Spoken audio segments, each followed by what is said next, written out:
Sixers Weekly Observations. Landry, Shamet and Milton might be two of 2018 NBA Draft's biggest steals. Originally appeared on nbcsportsphiladelphia.com. Late night and early morning basketball is over.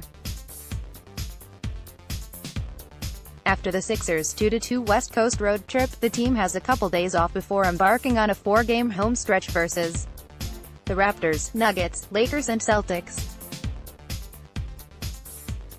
Let's look at where the team stands before that stretch and before Thursday's trade deadline. As far as excuses go, you can't get much more legitimate than those the Sixers have for their 2 losses on the road trip.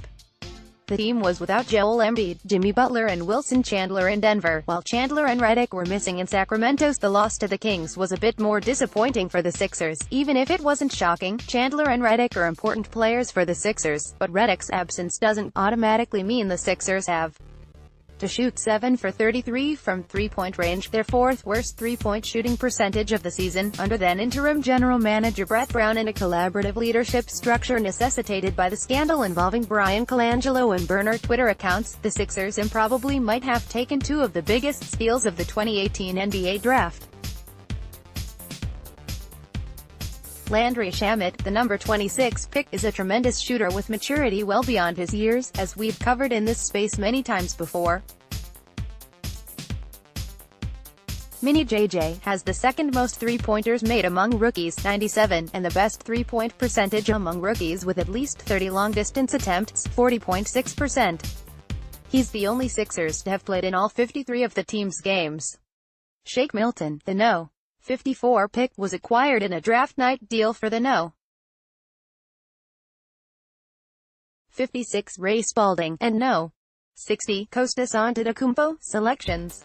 In 126 NBA minutes, he has just 3 turnovers. Milton has a smooth shot, but he's been a positive for the Sixers even when his jumper hasn't fallen. A go-to scorer when he's playing for the Blue Coats, Milton wants to carve out his own space in the NBA, and he's done well whenever he's had the opportunity. Depending on what the Sixers do before the trade deadline and in the buyout market, there's a chance Milton is the rare two-way player who gets NBA playoff minutes. Despite 19 turnovers, a 3 for 12 shooting night from Butler, and 41 points from Stephen Curry, the Sixers beat the Warriors on Thursday. Not only did the Sixers top the best team in the world, albeit without Klay Thompson, they didn't need to play that perfect game to do it.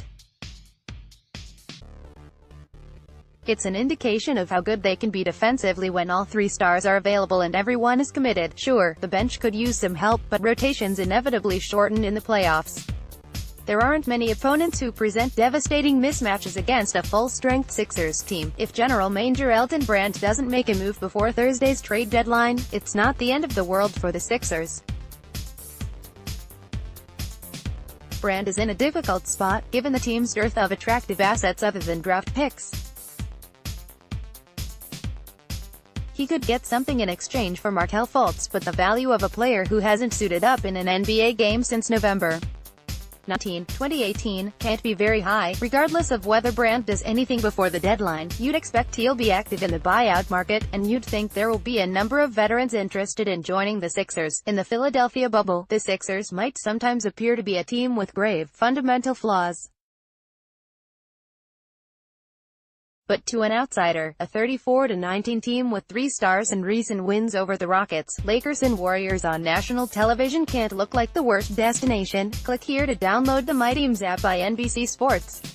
Receive comprehensive coverage of your teams and stream the Flyers, Sixers and Phillies games easily on your device. More on the Sixers.